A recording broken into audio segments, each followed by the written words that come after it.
चलते हैं अपने अगले बुर्ज की तरफ, जो कि है बुर्ज मेज़ान, और आपको बयान करेंगे कि इनका 21 से 31 जुलाई का ये अशरा इल्म नजूम की रोशनी में क्या कुछ बयान करने जा रहा है। वो अफराद जो 23 सितंबर से 23 अक्टूबर के अशरे के दौरान पैदा हुए हैं बुर्ज मेज़ान के तहत आते हैं। इसके अलावा वो अफराद जिनको अपनी दुरुस्त तरीके पैदाइश मालूम ना हो मगर उनका नाम रे, ते, तोए से शुरू हो रहा हो, तो वो भी बुर्ज मेज़ान के तहत आएंगे। बुर्ज मिज़ान वालों को चाहिए कि शादी के मामलात के हवाले से, या वो अफराद जो रिश्ते की तलाश में हैं, इस हवाले से कोशिश यही करें कि मामलात को तय करने की तरफ लेके जाएं, क्योंकि फिल वक़्त ज़ुहल आपके सातवें घर में मौजूद है और रुजत की हालत में मौजूद है। इसकी यहाँ पोजीशन आपके शादीशुदा ज़िंदगी में मुश्किलात और परेशानी और अज़दवाजी मामलात के हवाले से परेशानियाँ, रिश्ते की तलाश में है, शादी की बात चल रही तो इनमें मुश्किलात और डिले और इस तरह की परेशानियों की निशानदेही करता है। तो इसलिए आप लोगों को बेहतर मशवरा यही है कि जानबूझकर किसी भी तरीके से इन मामलात में डिले लाने की ज़रूरत नहीं है और मामलात को तय करने की तरफ जाने के बारे में सोचना और कोशिश करने की ज़रूरत है। वो बुर्ज मिज़ान वाले अफराद जो रिश्ते की कोशिश करते भी हैं, इनके इन कोशिशों के नताइज बआसानी इनको मिलते हुए नज़र नहीं आते। इस कौकब की यहाँ मौजूदगी इनकी शादी के डिले का सबब बनती हुई नज़र आएगी। इसके अलावा वो बुर्ज मिज़ान वाले अफराद जो पसंद की शादी की ख्वाहिशमंद हैं, इनकी भी ये ख्वाहिश इस अरसे के दौरान पूरी होती हुई नहीं नज़र आ रही, बल्कि इस अशरे के वक़्त के दौरान आपस में कुछ तनाव बढ़ता हुआ नज़र आएगा, मिसअंडरस्टैंडिंग डेवलप होती नज़र आएगी, ताल्लुकात में खराबी आते हुई नज़र आएगी।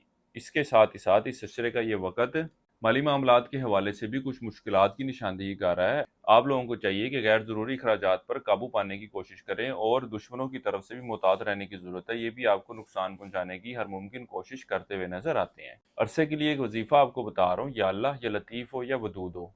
3 तस्बीह आपने से करनी है रोज़ाना ज़ोहर की नमाज के बाद, और अपने मामलात में बेहतरी के लिए दुआ करें। इस अशरे का वक़्त कारोबारी अफराद के कारोबारी मामलात में बेहतरी की तरफ इशारा करेगा, यहाँ तक कि वो अफराद जो नया कारोबार का आगाज़ करना चाहते हैं, इनके लिए भी एक अच्छा वक़्त है। बहरहाल वो अफराद जो शराकती कारोबार का आगाज़ करना चाह रहे हैं, इन मामलात के हवाले से ये वक़्त कोई मस्बत सूरत-ए-हाल की निशानदेही नहीं कर रहा।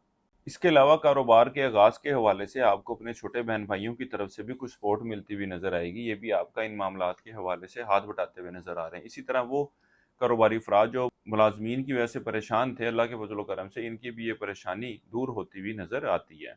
इस अरसे के लिए एक सदका आपको बता रहा हूँ, वो है आटे का। हस्ब तौफीक आटा बतौर सदके के तौर पर दें। इस अरसे की 7 तारीख आपकी, 21, 25 और 26 तारीख, ये किसी भी काम का आगाज़ करना चाहते हो, किसी डील में जाना चाहते हो, इन तरीकों का इंतखाब करें। अल्लाह ताला आपके मामलात में बेहतरी फरमाए। हमारी ये वीडियो पसंद आ रही हो आपको, तो कमेंट सेक्शन में अपनी राय का इज़हार ज़रूर किया करें और सब्सक्राइब बटन दबाना मत भूलिएगा, ताकि चैनल पर आने वाली तमाम वीडियोस की नोटिफिकेशन आपको मिलती रहा करे। इस अशरे का ये वक़्त उन बुर्ज मिज़ान वाले अफराद के लिए भी अच्छी खुशखबरी लेकर आ रहा है जो बैरून मुल्क जाने के ख्वाहिशमंद हैं। इनको चाहिए कि इस अशरे के वक़्त के दौरान ज़रूर अप्लाई करें, कोशिश करें। अल्लाह के फजल व करम से काम बनता हुआ नज़र आ रहा है। इस अशरे के वक़्त के दौरान आपकी तवज्जो मज़हबी मामलात की तरफ खासी मरकूज़ रहेगी। उस्ताज़ा के साथ मेल जोल बढ़ेगा और इनसे कुछ नई और अच्छी बातें भी सीखने को आपको मिलेंगी। इस अरसे का ये वक़्त आपके अंदरूनी सफ़र के लिए भी जाने को ज़ाहिर कर रहा है। ये तलीम के सिलसिले में भी हो सकता है और नौकरी के सिलसिले में भी सफ़र मुमकिन है। इसके साथ ही साथ वो मुलाविश अफराद जो नौकरी के हवाले से परेशानी का शिकार थे, अपने कुलीग्स की वजह से दफ्तरी माहौल इनके लिए परेशान कुन बना हुआ था, अब अल्लाह के फजल व करम से मामलात में बेहतरी आती हुई नज़र आएगी और सूरत हाल अच्छी होती हुई नज़र आ रही है और वर्क का लोड भी कम होता हुआ नज़र आता है। इसी तरह इस अशरे की 23 तारीख से शुरू होने वाला वक़्त आपके यार दोस्तों के साथ और बड़े बहन भाइयों से वाबस्ता काम के हल होने की निशानदेही कर रहा है। बहू दामाद के साथ ताल्लुकात में कोई ख़राबी आई थी, तो अब वक़्त होगा कि आप ताल्लुकात को बेहतर कर सकते हैं। किसी कीमती अशिया की खरीदारी का इरादा रखते हैं, तो इस अशरे की 23 से 31 जुलाई के वक़्त के दौरान खरीदारी के लिए जाएँ। अल्लाह ताला आपके मामलात में बेहतरी फरमाए। इसके साथ ही साथ इस अशरे के वक़्त के दौरान आपकी इज़्ज़त और शोहरत में इज़ाफ़ा होगा। आप लोगों के साथ घुलना-मिलना, लोगों के साथ ताल्लुकात कायम करना पसंद करेंगे और इसमें आपको कामयाबी भी मिलती नज़र आएगी। इस अरसे का ये वक़्त आपकी सवारी वगैरह पर होने वाले अखराजात की भी निशानदेही कर रहा है। बुर्ज मिज़ान वालों के लिए अब तक इतना ही। अल्लाह हाफ़िज़।